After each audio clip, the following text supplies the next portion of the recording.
Art is a complex phenomenon. Though it's intriguing, it is also complex. To understand art requires certain intricate knowledge. What manifests as physical form or intriguing composition is actually a complex encoding of several socio-political, economic, and cultural ideologies or idiosyncrasies that have been encoded by the artist in what you see that manifests as art. Therefore, to understand art requires first a detailed deconstruction of the object itself, that is, reading into the art object, understanding the methodology of production and the materials used in the production, as well as the various ideologies and philosophies that inspire the artist and the circumstances of the time when the art object was produced. Welcome to this episode of Articulation. We will be conducting a series of interviews with renowned artists, designers, and academics to demystify the concept and notion of art. In this episode, we will be talking to one of Nigeria's renowned and foremost contemporary artist, Professor Victor Ecoma. My own position is I believe in the post-Renaissance classification of art, if you like, the traditionalist method, which concerns the object of art as it relates to form and the response of audience to that form and the content of such a work. So if you look at it from that perspective, it's a bit restrictive of what can be considered as art, as against the postmodernist view where anything is placed as art. I don't buy into that. When I visit National Gallery in London, I see works from 12th century to the present, gold masters. I go to the British Museum, I see also works of mankind and all that.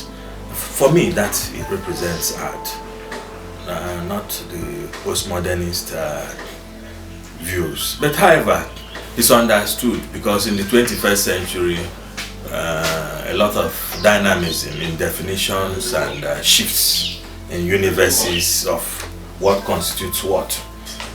So given the mass media exposition and all that, artistic works have been so much seen from different cultures that sometimes what one culture presents is different from what another culture presents. But however, I still think the main thrust is the post-Renaissance classification of art.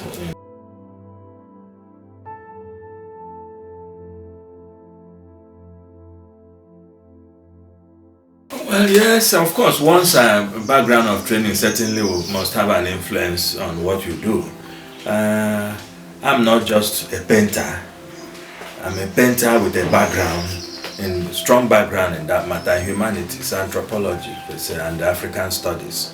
So if I do any work, it contains that experience. It's not just like the studio person who is preoccupied, mixing paints and all of that. I look at art and I see the process of art dissemination as a sociological substance. So to that extent, I think it does enrich my works and also propagate certain views, which maybe somebody who just paints will be difficult to either understand or appreciate. I take you for instance, Leonardo da Vinci. He is such a diverse human being in all areas, sciences and all that. He went into so many areas of science, anatomy, physiology, mechanics, hydraulics, and all that. And he said that made him a better painter, than if he were not those things. And you can also see his contributions to painting, the Sumato effect, is all fallout of his scientific investigations. So I think, this falls within the realm of eclecticism, eclectic approach to knowledge, where you have to look at other windows to reinforce whatever window you have. I don't see anything wrong in that. So it strengthens one's work. Because if you are an artist of course essentially is a sociologist, to the extent that he's very much concerned with what happens in society and goes onto his canvas to express those things that happen in the society. And to me, that is part of the fundamental functions of art. It's not just about painting landscape and painting still lifes, but you've got to look at issues that affect your society. And if you go to literature, what has made the likes of Chinua Achebe and Wole Soyinka great is because they have been able to mirror their society. So they are not writing for writing's sake. They are writing to exhume what goes on in society, and to that extent the work has content, and that content is what a good work of art leverages on. So that's my own perception.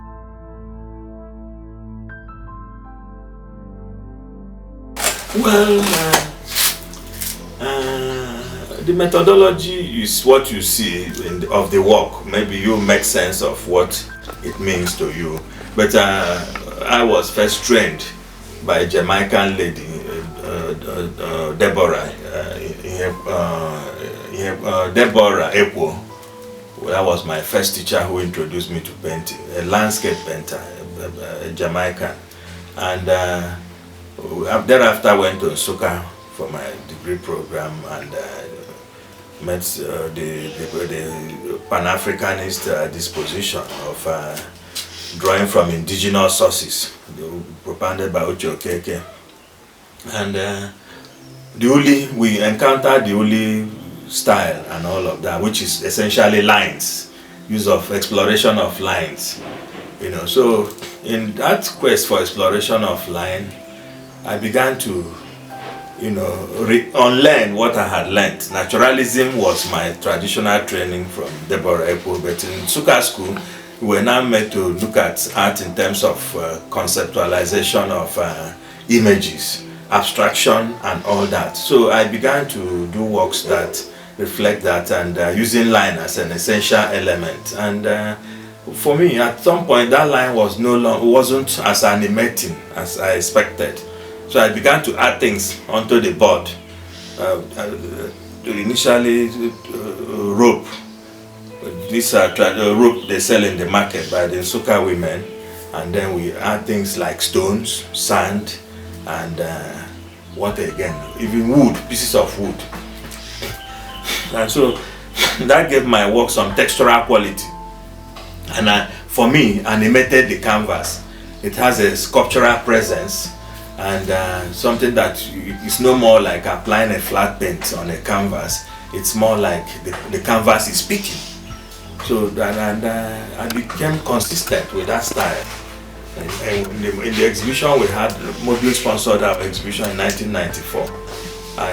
One of the works I featured had those linear effect with the twine, and people liked it so much. And part of your response to your audience is to see what appeals to them when you exhibit your works, and maybe emphasize that. So since '94, I have been working consistently, though slowly, because of other engagements, on using that line. Since I couldn't find that particular thread from the Nsukka market, I now went to using twine, the white twine, and stuck it onto the canvas, and it gives me a very good effect. And I'm so used to it that I can hardly find myself doing a flat painting. It won't bring out myself. So I use it to my advantage, and it makes the work distinct. Most people, they've never seen a work done in this.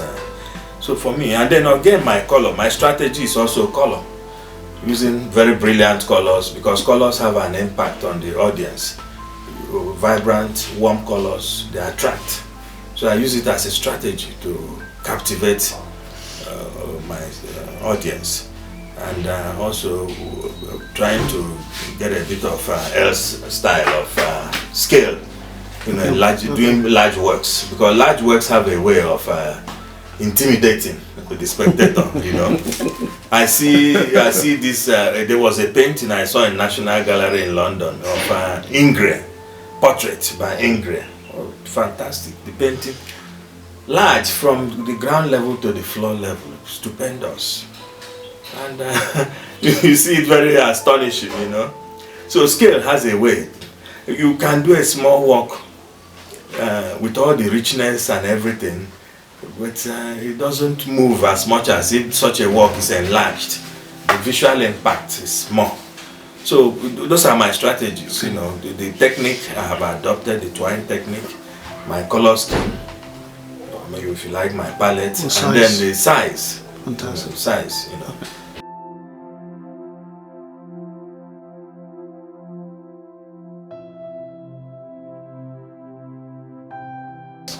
Well, essentially, I think it's important to have a role model. I have always had a role model, Ben and Wong, right from time, if you like, primary school days, you know. His achievements impressed me, his trajectory, and so I walk towards that line, you know. So it's important to have a role model, and then you also have to back it up with work. Work is the underlying factor. You have to put in the required amount of energy and time to be able to produce. A body of work is very fundamental to being a successful artist. You cannot be an artist and you are, at any point in time, you have no works to show. You must have works to show. And then the more you work, the more you tend to also improve. And then yes, model. People, I admire people like Rembrandt. I look at Rembrandt's work, his lighting effect, the dramatic lighting. I like that. I like Enwonwo's warm and cool color combinations. I like Henry Moore's structural monumental images. I like that. And who again? I like the sort of thing Paul Klee does with lines, and Picasso. So that's how to go. You must have your ideas of who you, and then you take from them. You don't necessarily have to copy them. Yes.